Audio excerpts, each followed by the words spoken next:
मैं देवों के देव महादेव के चरणों पर प्रणाम करती हूँ। मैं गौरी पार्वती माता के चरणों पर प्रणाम करती हूँ। मैं कार्तिक गणेश दोनों भैया के चरणों पर प्रणाम करती हूँ। सभी देवी दुर्गा के चरणों पर प्रणाम करती हूँ। जितने गुरु भाई बहन लोग उनको प्रणाम करती हूँ और महादेव से ही दया मांगती हूँ कि हे महादेव सब पर दया कीजिए, पल पल दया कीजिए। सोनी अपना पति के संग अपना ससुराल रहती थी। सोनी का सास का एक भी लड़की नहीं था। उनका सास के 5 गो बेटे था और उनके घर में बेटी के लिए लोग तरसते थे सोनी के कि मेरा चारों बहू के सब 5 भाई का शादी हो गया था, मगर किसी का देश से बेटी नहीं था। सब कोई के 2 गो बेटा, कोई 3 गो, कोई वैसे करके सब कोई था। मगर सोनी गर्भवती होती है तो माता रानी से कहती है, यही नवरात्र का टाइम रहता है और यही नवरात्र में उसका दिन पूरा रहता है, होने वाला रहता है। वो कहती है कि हे माँ मुझ पर अपना कृपा बना कर रखना। और शुरू से माँ से ही कहती थी कि हे माँ मुझे एक बेटी देना, क्योंकि मुझे मेरे घर में बेटी का बहुत कमी खलता है। सास के भी एक भी बेटी नहीं है, 5 गो बेटे हैं और चारों देवर भैंसुर के भी खाली लड़के हैं और मेरा कोख से मगर एक मुझे पहले बेटी ही देना। जगत जननी माँ का पूजा करती थी सोनी। उसका प्रार्थना माँ स्वीकार करती है और वो 7वीं के दिन जन्म लेती है। जब 7वीं दिन जन्म लेती है बहुत खुश होती है। उनका घर के पूरा परिवार रहते हैं। सास बहुत खुश होती है और कहती हैं, सब उनका देवर भैंसुर अपने अपने पत्नी लोग के लेकर बाहर नौकरी पर कमाने चले जाते हैं और अपना परिवार के लिए लोग अलग रहते थे। सास कहती है कि मेरे घर में लक्ष्मी आई है। 7वीं के दिन माता रानी का आगमन हुआ है, इसका नाम आज से दुर्गा रखा जाएगा, क्योंकि नवरात्रि में पैदा ली है।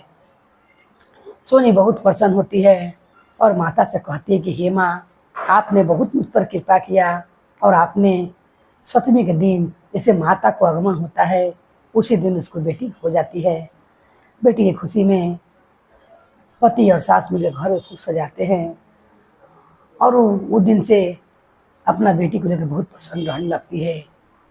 दुर्गा बच्चे से माता रानी की पूजा पाठ करने लगती है। 5 साल जब दुर्गा हो जाती है तो अपना माँ के संग रोज पूजा पाठ करे और दुर्गा उसका नाम भी रहता है। दादी बहुत प्यार से दुर्गा कह कर बुलाए और माँ भी दुर्गा कह कर बुलाती है और उनका पिता भी बहुत मानते थे। मगर दुर्गा के कुछ बीमारी होला कारण से उनकी माँ के दुर्गा के देहांत हो जाता है और उनकी माँ मर जाती है। अब उस दिन से दुर्गा के पिता मन में अपने ही सोचने लगते हैं कि इतना बड़ा जिंदगी कैसे कटेगा और मेरी बेटी का कौन ध्यान ख्याल रखेगा। दुर्गा की माँ, दुर्गा के दादी जी रहती है, समझाते हुए कहती हैं कि बेटा अब तो सोनी रही नहीं। उसी के चलते आज घर हम लोग के दुर्गा के किलकारी से गूंज रहा है। दुर्गा के घर में उसके देखने के लिए एक घर में माँ होना जरूरी है, तुम विवाह कर लो। पिता बहुत माना करते रहता है मगर नहीं मानती है और विवाह कराती है अपने बेटे को। जब अपने बेटे को विवाह कराती है उनका जो सतीली माँ आती हैं वो दुर्गा को उस दिन से नौकरानी मानने लगती है। दुर्गा के पिता तक काम करने चले जाते हैं ड्यूटी में। ये जो रहती है यही सोचती है कि मेरे लिए एक नौकरानी मिल गया है, मुफ्त के नौकरानी मिल गया है जो मेरा बहुत सारा काम करेगी और मुझे आराम मिलेगा। वो दुर्गा माँ की तस्वीर लेके हमेशा दुर्गा माँ की तस्वीर के पास जाती है और कहती कि हे माँ तूने मेरी माँ को क्यों बुला लिया, मुझे अच्छा नहीं लगता है। अभी नई माँ आई है, किस तरह मुझे रखेगी और ना रखेगी। घर पर आते आते कहती है दुर्गा के सतीली माँ कि जाकर चाय बना कर लाओ। कहती है दुर्गा कि मुझे चाय बनाना नहीं आता है, मैं कैसे चाय बनाऊं। और उसका पिताजी अपना काम धंधा पर खुल जाते हैं। कहते चल मैं तुम्हें सिखाता हूँ ये कैसे चाय बनता है, और सास को भी डांट डपट कर चुप करा कर रखती है। दुर्गा की दादी कहती है कि मैं नहीं जानती थी कि ऐसे थे घर में इतना सितम करेगी और मेरी पेटी पर इतना दुख देगी। उतने में दादी कहती है कि हे माँ, जगत जननी माँ, तुमने सप्तमी के दिन आगमन किया था, इसीलिए मैंने दुर्गा का नाम दुर्गा रख दिया। मेरा घर खुशियों की किलकारी से गूंज रहा था, मगर जब से ये आई है इसका अत्याचार बढ़ते जरा। हे माँ, मेरी छोटी सी दुर्गा कितना सहेगी, उसकी माँ तो है नहीं, उसको माँ को तुमने अपने पास बुला लिया। चाय बना के कैसी को जो करके चाय बना के दुर्गा लाती है और कहती है कि मेरी माँ तो मुझसे कभी काम नहीं करवाती थी, मैं कैसे चाय बनाऊं। सतीली माँ कहती है कि चलो मैं बताती हूँ, आज भर बता रही हूँ, सीख जाना, नहीं तो कल से यही गर्म पानी तुम्हारे सिर पर डाल दूंगी। दुर्गा रोते हुए कहती है कि ऐसा नहीं करिएगा, मैं सीख जाऊंगी। चीनी पत्ती डालकर चाय बना कर लाती है और लाकर अपनी माँ को पिलाती है। माँ कहती है यहाँ खड़ा होकर क्या कर रही है, जाकर आलू छील कर सब्जी बना।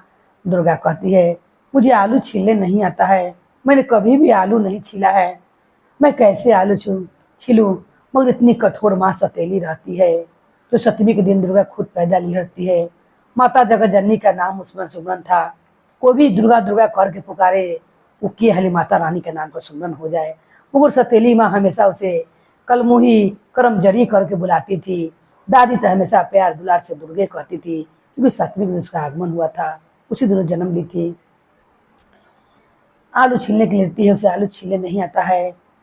वो लेकर बैठे थे, कहते किस तरह छीलूँ माँ। उसकी हाथ को पकड़ती है सतीली माँ और उसकी मांस को छील देती है और कहती है किसी तरह आलू छिलाता है जिस तरह तुम्हारे चमड़ा पर से मांस छिलाया है।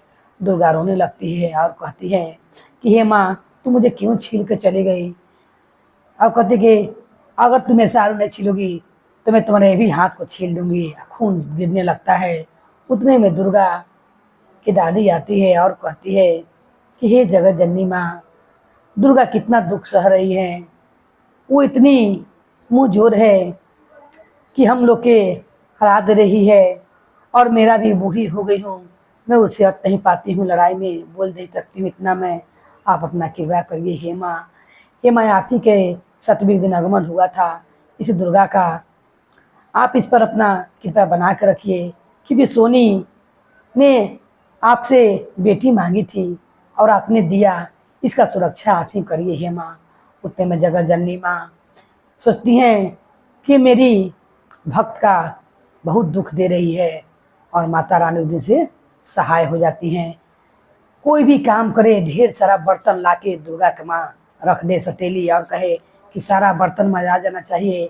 अगर सारा बर्तन नहीं मजाएगा तो मैं तुम्हें इसी बेरा ये डंडे से बहुत पिटाई करूँगी। और पिता को इस बारे में कुछ मालूम रहता है। कहता है कि अगर कुछ भी पिता से बताओगी तो कल इससे ज़्यादा मारूंगी।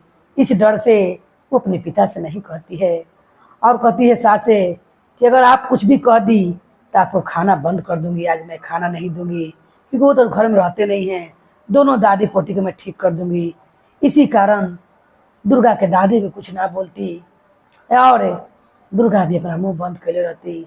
सारा ढेर सारा बर्तन रखा जाता है, रख देती है मचने के लिए। छोटी सी बच्ची, माँ ने कभी काम करवाया नहीं था, वो बर्तन लेकर मचते मचते सो जाती है। माता रानी तुरंत वहाँ पर आती हैं और माता अपना कृपा से सारा बर्तन मजा जाता है। एक टाल के बर्तन तुरंत मजा जाता है।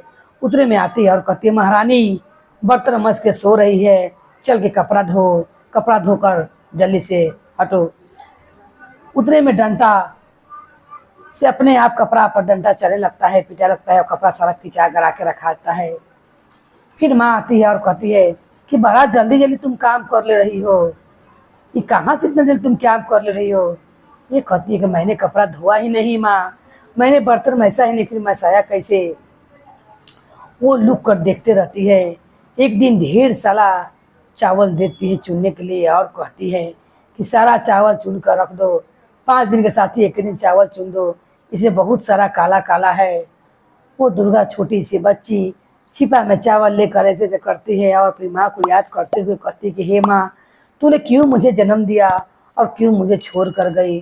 तुम्हें नहीं रहना था तो मुझे क्यों छोड़ गई? मुझसे इतना चावल कैसे चुनाएगा? माता रानी तुरंत वहाँ पर आती हैं और दुर्गा उतने में झपे लगती हैं और अपना कृपा से सारा चावल चुना देता है। ये सब देखते रहती हैं कि अपने आप चावल फटका रहा है, चुना रहा है। ये देख कर अचंभो करने लगती है सतीली माँ। तब कहती हैं सास से कि ये बताइए कि सब कैसे हो रहा है? मैंने अपना आँख से देखा है कि अपने आप चावल फटका रहा था। इसका मतलब है कि ये काम नहीं करती है, सारा काम अपने आप होता है। एक दिन इसी सब्जी काटने के लिए दुर्गा का मार देती है, अपने से छुरी से सब्जी कटाने लगता है। तब कहती है कि एक ही दिन के हाथ के चमड़ा छीलना में तुम्हें सब्जी काटने भी आ गया। मैंने तो छीलने के लिए कही थी, मगर तुम तो सब्जी काटने के लिए भी जान गई हो कि चक्कू अपने आप चलने लगता है। ये जगह जननी माँ का कृपा रहता है, कितना सहाय माँ दुर्गा का करती हैं। तब उनकी सास कहती हैं कि तुम जिसे लड़की को दुख दे रही हो वो बड़ी अंता मनता के है। वो सप्तमी के दिन घर पर जन्म ली थी। उसकी माँ दुर्गा माँ की भक्त थी और उसी ने मेरे घर में तो खाली बेटे ही थे, एक भी लड़की नहीं थी। और सोनी आई तो मेरी श्रद्धा देखकर दुर्गा माँ के पुजारिन थी और वही माँ से कहती थी कि हे माँ, आपने सास को भी 5 बेटा दिया है, उन्हीं को भी बेटन से भी खाली बेटे हैं, मुझे एक कन्या दीजिएगा। और देखो माता रानी ने सप्तमी के दिन उसे गोद भरा और उनका आगमन हुआ। उनका मांगा हुआ फल है। तुम जितना अत्याचार कर रही हो सब दुर्गा माँ के चमत्कार से सब हो जा रहा है। वो सौतेली माँ समझ जाती है कि इस पर माँ की कृपा है, अब मैं ज़्यादा कुछ करूँगी तो मेरे संग भी कुछ हो जाएगा। और ऐसा सोचकर वो तुरंत अपना पति को फ़ोन करके बुलाती है। जब पति आता है तो कहती है कि मुझसे बहुत गलती हो गया, मैंने इतना सारा दुख है दुर्गा को दिया है, मुझे समझ आ गया कि मैं कितना दुख दे लूँ। और मगर ये माता जगत जननी का कृपा है और माता रानी का दिया हुआ फल है जो दुर्गा सप्तमी के दिन जन्म ली थी। मुझे क्षमा कर दीजिए। और अपना बेटी से कहती है कि दुर्गा मुझे माफ़ कर दो, आज से मैं तुम्हें अपना बेटी की तरह रखूँगी और तुझे कोई काम नहीं कराऊँगी। माता रानी की कृपा से दुर्गा जब ये सारा बात सुनती है तब जहाँ उसकी माँ घर में पूजा फोटो करती थी वो लगती है, नमन करते हुए कहती कि हे माँ, आज आपके कृपा से मेरी माँ सुधर गई और मुझ पर अत्याचार करना बंद कर दी। बोलिए जय माता रानी भवानी की जय, भैरो भैया की जय, हर हर महादेव की जय।